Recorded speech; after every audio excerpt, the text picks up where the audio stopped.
Good evening my dear students. Actually आज किसी emergency की वजह से हमारी क्लास जो है वो 5 o'clock नहीं हो पाएगी। सो मैं यही सोच रहा था कि कहीं ऐसा ना हो कि आज हमारा जो है मिस हो जाए। तो मैंने सोचा कल जो आप लोगों को होमवर्क दिया था वो टॉपिक और उस पर कुछ न्यूमेरिकल्स मैं आप लोगों को समझा के ये वीडियो आप लोगों को जो है वो सेंड कर देता हूँ। मीन्स अभी मैं यूट्यूब चैनल पर अपलोड कर दूंगा और लिंक आप लोगों को शेयर कर दूंगा। सो एटलीस्ट 5 to 6 हमारी ऑनलाइन क्लास नहीं हो पाएगी आज आप लोगों को 5 to 6 जो है वो ये वीडियो देखना पड़ेगा। So both are the same things. ठीक है, आज थोड़ा एडजस्ट कर लीजिए। टॉपिक्स और कंसेप्ट मैं आप लोगों को पूरे यहाँ पर समझाने वाला हूँ। ठीक है, कल हमने स्टार्ट किया था combination of capacitors. Okay, combination of capacitors में हमें दो टाइप्स का कॉम्बिनेशंस को स्टडी करना है, that is series and parallel.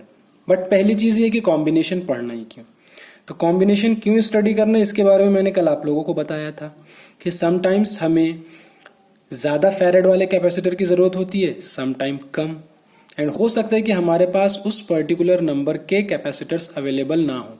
तो क्या हम बहुत सारे कैपेसिटर्स को जोड़कर ज्यादा नंबर वाला कैपेसिटर, ज्यादा वैल्यू वाला कैपेसिटर या फिर कम वैल्यू वाला कैपेसिटर बना सकते हैं? Answer is what, yes.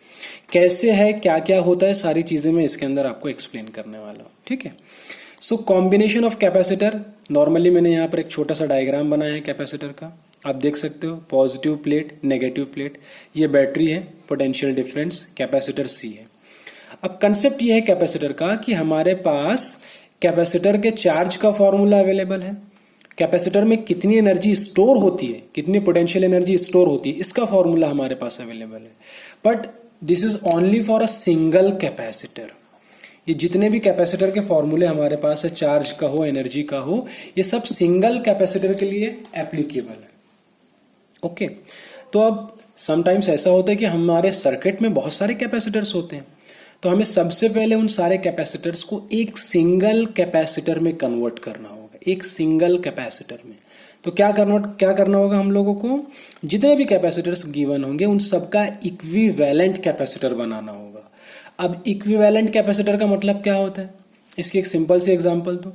जैसे 5 लोग मिलकर एक काम करते हैं 10 घंटे में, और एक व्यक्ति, एक पर्सन अकेला ही 10 घंटे में उन 5 के बराबर काम कर लेता है, तो हम क्या बोलेंगे, this 1 person is equivalent to those 5 persons।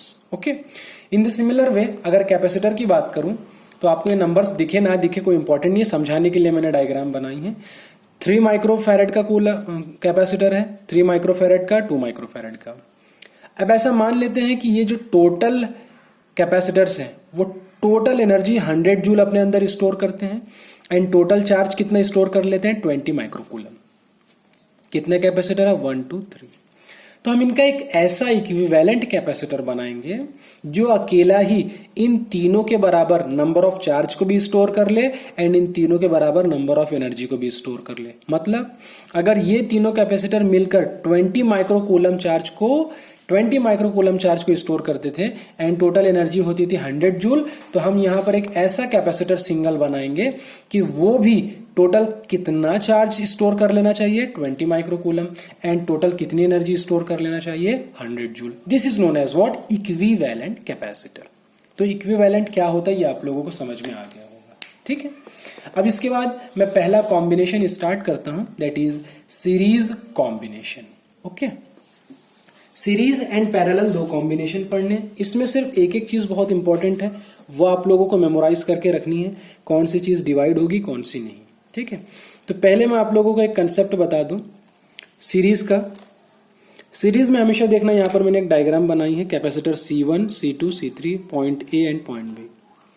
अगर सपोज हमें पॉइंट ए से पॉइंट बी पर जाना है और पॉइंट ए से पॉइंट बी में जाने में अगर सारे कैपेसिटर्स हमारे रास्ते में आते हैं तो सारे के सारे हमारे क्या है, सीरीज में। ठीक है, फिर से कंसेप्ट सुनिए। अगर हमें एक पॉइंट से दूसरे पॉइंट पर जाना है और एक पॉइंट से दूसरे पॉइंट जाने में सारे कैपेसिटर्स हमारे रास्ते में पड़ते हैं, तो वो सारे कैपेसिटर्स कैसे मानेंगे, सीरीज में माने जाएंगे। ठीक है, इसको मैं थोड़ा सा आपको एक एग्जांपल से समझाता हूं। यहां पर देखिए आप, ये पेंसिल से बना हुआ एग्जांपल है। मुझे ए से बी पर जाना है, तो मेरे पास दो रास्ते हैं, एक ऐसे भी जा सकता हूं और एक ऐसे भी जा सकता हूं। तो जब मैं ऊपर वाले रास्ते से जाता हूं तो मेरे रास्ते में सिर्फ कौन आता है, C1। या अगर नीचे वाले रास्ते से जाता हूं तो मेरे रास्ते में सिर्फ कौन आता है, C2। एक बार में दोनों कैपेसिटर मेरे रास्ते में आए क्या, नहीं। इसका मतलब C1 एंड C2 सीरीज में नहीं है, कैसे हैं, पैरेलल में है। तो ये हो गया पैरेलल कॉम्बिनेशन। बट मैंने जो कंसेप्ट यहां बताया आपको वो क्या बताया, ये देखिए, मुझे पॉइंट ए से पॉइंट बी पर जाना है। मैं चला पॉइंट ए से इस तरफ गया C1, फिर इधर आया, फिर इस तरफ से गया C2 और ये पहुंचा बी पर। फिर से देखो, ऐसे गया, ऐसे ऐसे आया, ऐसे ऐसे ऐसे ऐसे आया। तो मैं ए से जब बी गया तो C1 और C2 मेरे रास्ते में पड़ गए। तो इसका मतलब C1 और C2 दोनों कैसे हैं बेटा, सीरीज में हैं। आप ये मत देखिए C1 ऊपर C2 नीचे तो दोनों पैरेलल होंगे, यहां पर भी ऊपर नीचे हैं, बट यहां पैरेलल है, यहां नहीं है। तो कंसेप्ट क्या है, एक बार में रास्ते में जितने भी कैपेसिटर्स आपके आते हैं वो सबके सब कैसे माने जाते हैं, सीरीज में माने जाते हैं। ठीक है, so C1 and C2 are in series, और यहां कैसे थे, पैरेलल। ओके, बस ये चीज मुझे समझानी थी। अब सिंपल सा तरीका है, देखिए, going from A to B one has to cross each and every capacitor, then they are in series। अगर हम A से B जा रहे हैं, हमें सारे कैपेसिटर को क्रॉस करना पड़ रहा है, मतलब सारे कैपेसिटर्स हमारे सीरीज में है। मैंने पॉइंट A लिया, पॉइंट B लिया, ये पॉइंट A है, ये पॉइंट B है, दोनों को बैटरी से जोड़ दिया प्लस माइनस। ठीक है, 3 कैपेसिटर्स लिए, C1 C2 C3। ठीक, अब यहां पर देखिए आप, यहां से क्या चला, हमारा करंट चला। ठीक है, अब यहां पर याद रखना, सीरीज में जो चार्ज यहां पर गया है उतना ही इस तरफ आएगा, उतना ही यहां जाएगा, उतना ही यहां पर जाएगा। तो हमेशा याद रखना, चार्ज सीरीज वाले केस में हर एक कैपेसिटर पर क्या होता है, सेम होता है। Each capacitor has same charge. Her capacitor पर चार्ज की वैल्यू क्या होती है, सेम होती है सीरीज के केस में। किसके केस में, सीरीज के केस में हर एक कैपेसिटर पर चार्ज की वैल्यू क्या होती है बेटा, सेम होती है। ठीक है, बट सीरीज में डिवाइड कौन होता है, V is divided across capacitors. ठीक है, देखिए यहां पर हमको पता है कैपेसिटर का जो फॉर्मूला हमारा वो क्या है, C is equals to Q by V। ठीक है, C is equals to Q by V, therefore V is equals to Q by C। जितना कैपेसिटर होगा उसके अकॉर्डिंग ही क्या होगा, V हमारा डिसाइड होगा।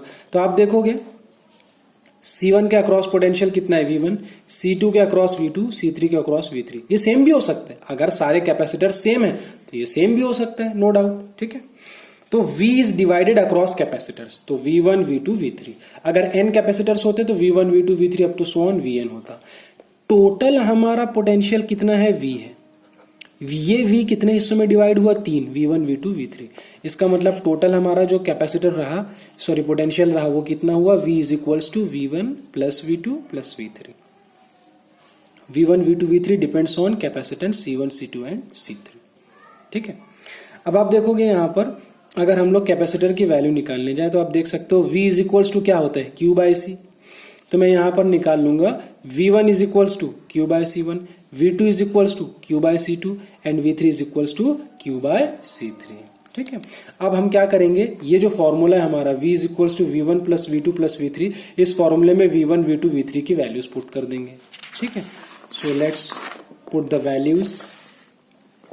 Equivalent capacitance between A and D। देखिए आप, we know that V is equals to, ये फॉर्मूला है हमारा, V1 V2 V3 तीनों के वैल्यूज पुट कर देंगे। तीनों में देखो Q कॉमन है। अच्छा, V की वैल्यू कितनी होगी, V इक्विवेलेंट है।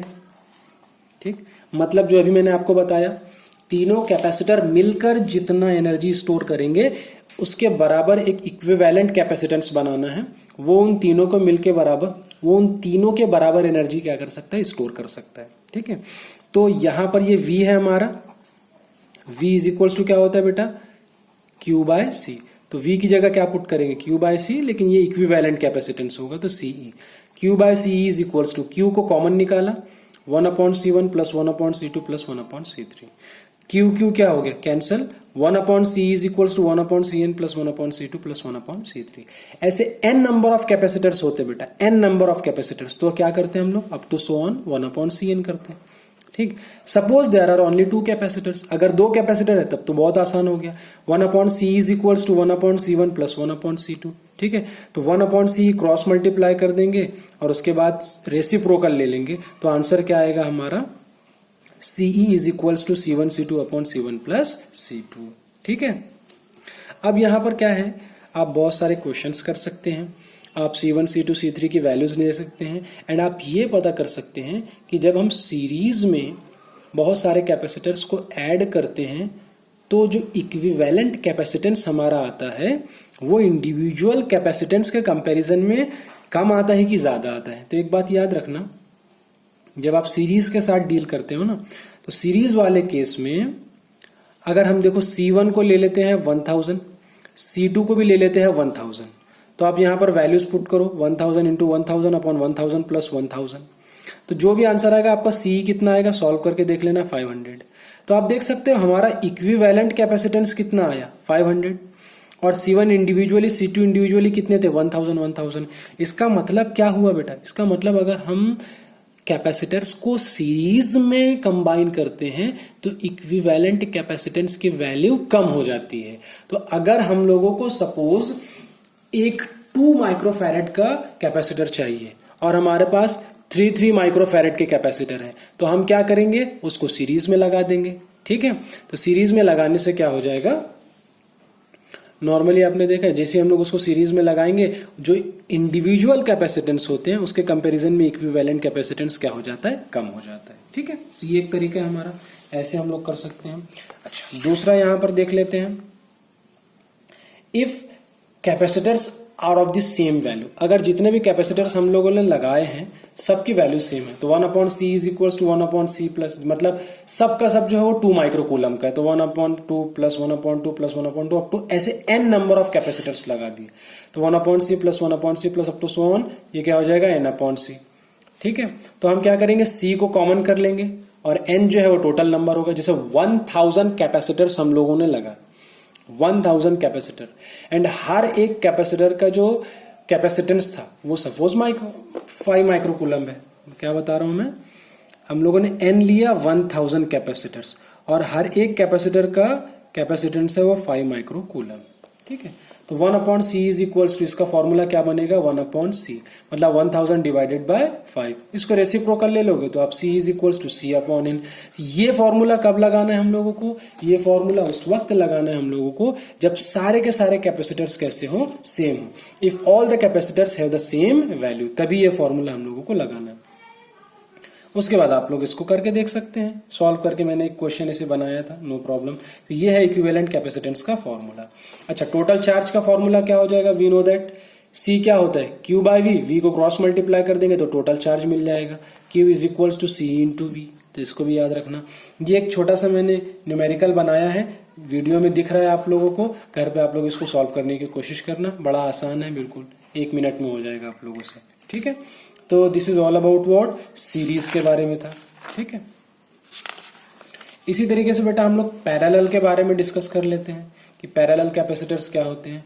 अगेन ये तो और आसान हो गया, अगर आपको सीरीज के बारे में पता है तो सीरीज में हमें क्या पता चला, चार्ज हर कैपेसिटर पर सेम होता है बट पोटेंशियल हर कैपेसिटर के अकॉर्डिंग डिवाइड होता है। ठीक है, इसी तरीके से पैरेलल कॉम्बिनेशन में उल्टा हो जाएगा, पैरेलल कॉम्बिनेशन में हर कैपेसिटर के अक्रॉस चार्ज डिवाइड होगा बट पोटेंशियल क्या रहेगा, सेम रहेगा। जैसे देखिए, पोटेंशियल हमेशा 2 पॉइंट्स के बीच में मेजर किया जाता है, पोटेंशियल हमेशा 2 पॉइंट्स के बीच में मेजर किया जाता है। यहां से यहां पर देखोगे सेम है। ठीक है, मान लो मैं ऐसा ले लेता हूं, पॉजिटिव का पोटेंशियल V है, नेगेटिव का पोटेंशियल 0 है, तो अब यहां से यहां गए, यहां का पोटेंशियल कितना हो गया V, यहां से यहां गए, यहां का पोटेंशियल कितना हो गया 0। तो आप देखोगे यहां से ऐसे गए V माइनस 0 V, यहां पर V, यहां पर V माइनस 0 V, फिर यहां से ऐसे आए, यहां पर गए V माइनस 0 V। तो आप याद रखना कि पैरेलल में कभी भी पोटेंशियल डिवाइड नहीं होता, पोटेंशियल हर जगह पर क्या रहता है, सेम रहता है। डिवाइड कौन होता है, चार्जेस। इस तरफ सपोज Q1 चार्जेस चले गए, इसमें Q2 चार्जेस चले गए, इसमें Q3 चार्जेस चले गए। जैसे ये एक पानी की पाइपलाइन है, ठीक है, इसमें हमने और पाइप्स लगा दी इस तरीके से, तो आप देखोगे यहाँ तो पानी जा ही रहा है लेकिन इस ब्रांच में भी पानी चला जाएगा और इसमें भी पानी चला जाएगा। ठीक है, बिल्कुल उसी तरीके से चार्जेस का यहाँ पर होता है। So look at here, potential of battery V is developed across each branch, हर ब्रांच के अक्रॉस क्या रहेगा, सेम रहेगा। ठीक, charge Q is given by battery is distributed, अब यहाँ डिस्ट्रीब्यूट कौन होगा, चार्ज होगा to each branch. Total charge हमने सपोज कितना दिया Q, तो वो डिस्ट्रीब्यूट हो जाएगा, लेकिन चार्ज नंबर ऑफ चार्जेस कैसे रहेंगे, इक्वल रहेंगे। So Q is equals to 3 branch थी तो 3 में डिवाइड हुआ, 30 होती तो 30 में डिवाइड होता, n होती तो n में डिवाइड होता, तो Q is equals to C1 plus C2 plus C3। ठीक है, अब हमें पता है C इज इक्वल्स टू क्या होता है Q बाई V, तो Q क्या हो जाएगा, Q is equals to CV, cross multiply कर देंगे तो आप देखोगे Q1 की वैल्यू कितनी हो जाएगी C1V, Q2 की C2V एंड Q3 की C3V, तो यहां पर पुट कर देंगे C1V plus C2V plus C3V। उसके बाद क्या करेंगे, let equivalent capacitance between A to B is C, A से B के बीच में इक्विवेलेंट कैपेसिटेंस, फिर से वही बात, A से B के बीच में जो ये तीनों कर सकते हैं मिलकर उतना ही कोई एक कैपेसिटर अकेला कर सकता है, तो उस अकेले कैपेसिटर को इन तीनों का क्या बोल देंगे हम लोग, equivalent. So let equivalent capacitance between A to B is C, therefore Q is equals to कितना फॉर्मूला आ जाएगा हमारा, C इंटू V। तो इस Q की जगह क्या पुट कर देंगे, CEV, E सफिक्स है, E मतलब equivalent, is equals to right side as it is रहेगा। अब V सब में कॉमन है, V बाहर निकाल लेंगे, इसके पास भी V है, V क्या हो जाएगा, cancel. So C is equals to C1 plus C2 plus C3। C increases more than any constituent. अब यहां पर सीधा सीधा दिख रहा है आप लोगों को, अगर जैसे हम लोगों को C1 की वैल्यू 2 माइक्रोफेरेड है, ठीक है, C2 3 माइक्रोफेरेड है एंड C3 जो है 4 माइक्रोफेरेड है। अब तीनों को ऐड करोगे 4 प्लस 3 7 प्लस 2 9 माइक्रोफेरेड। मतलब ये है कि जब हम लोग कैपेसिटर्स को पैरेलली कनेक्ट करते हैं तो उनका इक्विवेलेंट कैपेसिटेंस तीनों के इंडिविजुअल से क्या होता है बेटा, ज्यादा आता है। सीरीज में कैसा था, उल्टा था।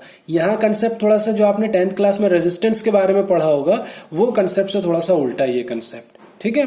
तो ध्यान रखना, ये वाला आपको रेजिस्टेंस के केस में सीरीज में मिल रहा था होगा, ठीक है, लेकिन यहां पर ये किस में मिल रहा है, पैरेलल में। और ये कंसेप्ट आप लोगों को रेजिस्टेंस में पैरेलल में मिल रहा था, लेकिन यहां किस में है, सीरीज में है, ठीक है। तो ये दोनों टॉपिक बड़े सिंपल थे, मैंने आपको होमवर्क बोला था बट मैंने सोचा कि बता दूं, बहुत सारे बच्चों को अगर नहीं समझ में आए और डेरिवेशन आ ही गया तो आप लोगों को इसको सॉल्व करना आना चाहिए, ठीक है। So this is all about capacitance in series and parallel, that is combination of capacitors, ठीक है। एंड अगेन उसके बाद आपको इक्विवेलेंट कैपेसिटर निकालना है, तो इक्विवेलेंट कैपेसिटर का फॉर्मूला ये रहेगा हमारा, सबको n नंबर ऑफ कैपेसिटर्स को हम लोगों ने लगाया है पैरेलल में एंड हर एक कैपेसिटर का कैपेसिटेंस कितना है, C है, तो n नंबर ऑफ कैपेसिटर्स है, तो फॉर्मूला क्या बन जाएगा, n इंटू C। ये हो गया हमारा इक्विवेलेंट कैपेसिटेंस इन कैपेसिटर, ठीक है। अब इसके बाद ये एक क्वेश्चन है पेज नंबर पेज नंबर 90, ठीक है, पेज नंबर 90 क्वेश्चन नंबर 2.25 याद रखना, question number page number 90 question number 2.25, ठीक है। कोशिश करना कि आप इसको सॉल्व कर सको, अगर नहीं हो पाएगा तो फिर कल हम लोग इसके न्यूमेरिकल्स डिस्कस करने वाले हैं, ठीक है। तो इसके बहुत सारे न्यूमेरिकल्स हम लोग डिस्कस करेंगे, फिर उसके बाद हम लोग अपना next chapter that is chapter number 3 start करेंगे, ठीक है। तो आज के लिए इतना है। अब दो काम आपके पास है, पहला इस वीडियो को देखना, हार्डली 15 to 20 मिनट्स की वीडियो है। दूसरा ये कि आप लोगों को जितने न्यूमेरिकल्स चैप्टर 2 के सॉल्व कर सकते हो आप लोग, उतने न्यूमेरिकल्स चैप्टर 2 के आप लोग सॉल्व कर लीजिए, ठीक है। उसके बाद जो बचे हुए न्यूमेरिकल्स रहेंगे और कुछ अच्छे अच्छे इंपॉर्टेंट न्यूमेरिकल्स, वो मैं आप लोगों को कल से कराऊंगा, ठीक है। So thank you so much my dear students, कल मिलते हैं हम लोग, बट इस वीडियो को आप लोग देख जरूर लेना, okay. Thank you so much.